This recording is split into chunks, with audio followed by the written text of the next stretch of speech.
कि किसानों के वर्तमान आंदोलन से दिल्ली और दिल्ली के आसपास के क्षेत्रों में लगभग पिछले 20 दिनों में 5,000 करोड़ रुपए से ज़्यादा का व्यापार प्रभावित हुआ है और 30 से 40% का व्यापार कम हुआ है।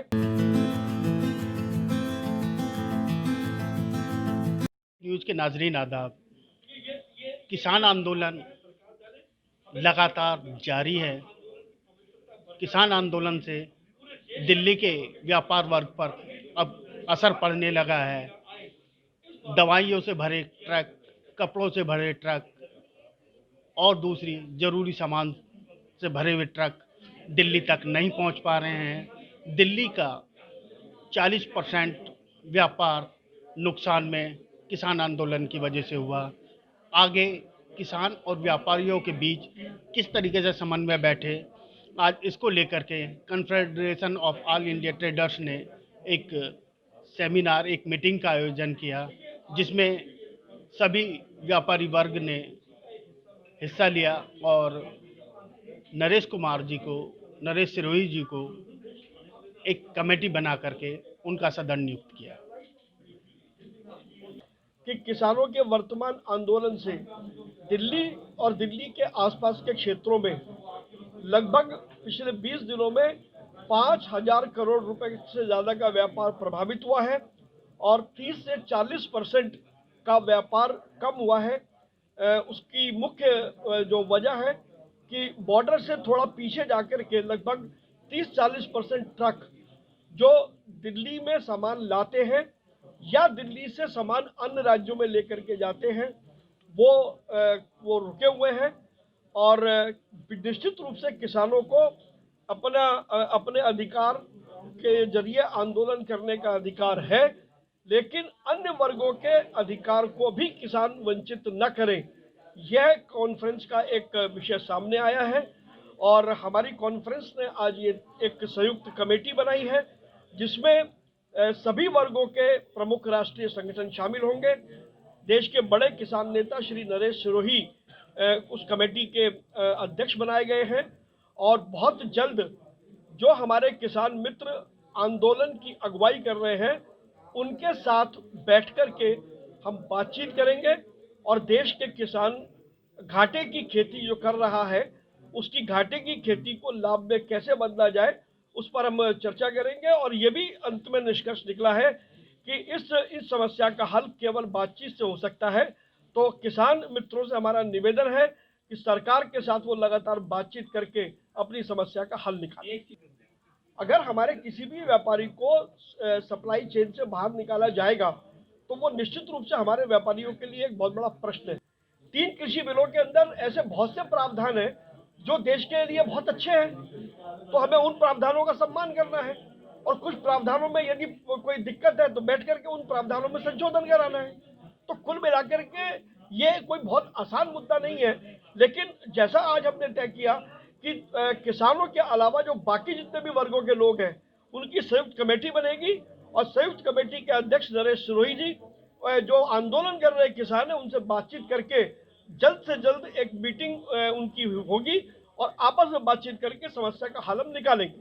लेकिन आंदोलन से इसका कोई रास्ता नहीं निकलेगा, रास्ता निकलेगा तो बातचीत से ही निकलेगा। जो आपको जो ग्रुप का एक चेयरमैन नियुक्त किया गया उसके बारे में क्या है, उसका कोई प्रारूप क्या बनेगा? देखिए, कैट के साथ बैठ के बातचीत हुई है।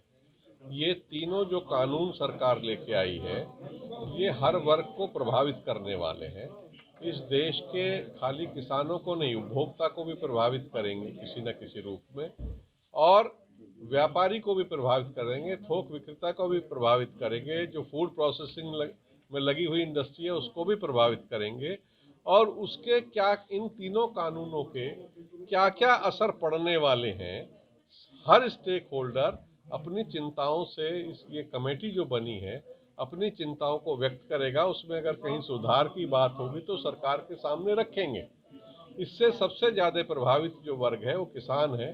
किसानों के बीच में जो भ्रांतियां हैं कुछ, उनको भी हम दूर करने का काम करेंगे। उसमें जो अच्छी बात है उसको बताने का काम करेंगे और जो उसमें चिंताएं हैं कि कृषि कैसे प्रभावित हो सकती है उसको भी उसमें से हल निकालने का सरकार ने अपनी तरफ से जो ड्राफ्ट दिया है, उसके बावजूद भी अगर उसमें कुछ और बातें हैं तो एक संवाद का जरिया किसान संगठनों और सरकार के बीच में जो संवाद अभी खत्म हुआ है, उसको सौहार्दपूर्ण वातावरण बना के और सबकी चिंताओं को शामिल करके हम उसको आगे बढ़ाएं।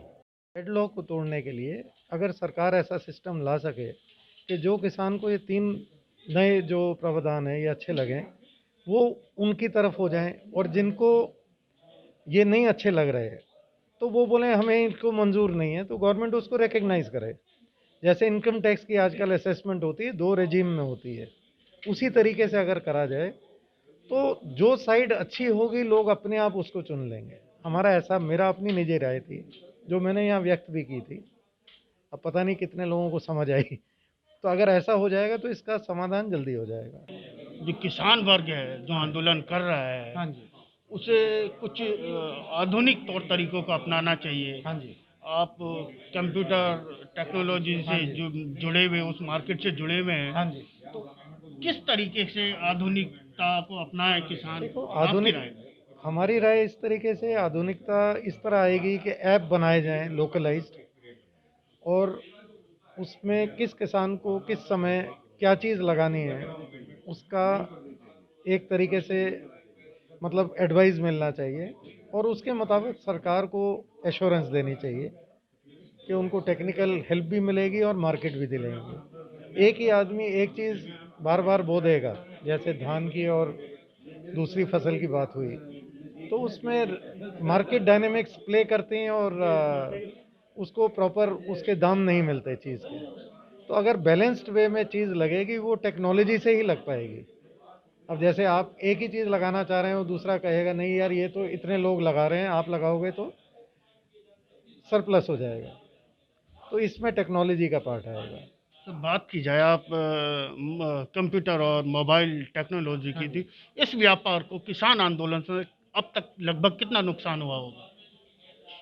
अभी तक देखिए, जो अभी तो सामान चल रहा है, मेरे ख्याल कोई इस तरह की शॉर्टेज सिचुएशन अभी तो नहीं दिखी हमारी इंडस्ट्री में, पर और थोड़ा और लंबा चल जाएगा तो फिर वो सब सिचुएशन आ जाएगी, क्योंकि मेनली तो हमारा इंपोर्ट पे रिलेटेड हैं चीज़ें ज़्यादा इस इंडस्ट्री की, कंपोनेंट है चाहे फिनिश्ड गुड्स हैं, तो कभी ना कभी और चलते टाइम में असर आने लग जाएगा, थोड़ा और लंबा चलेगा तो।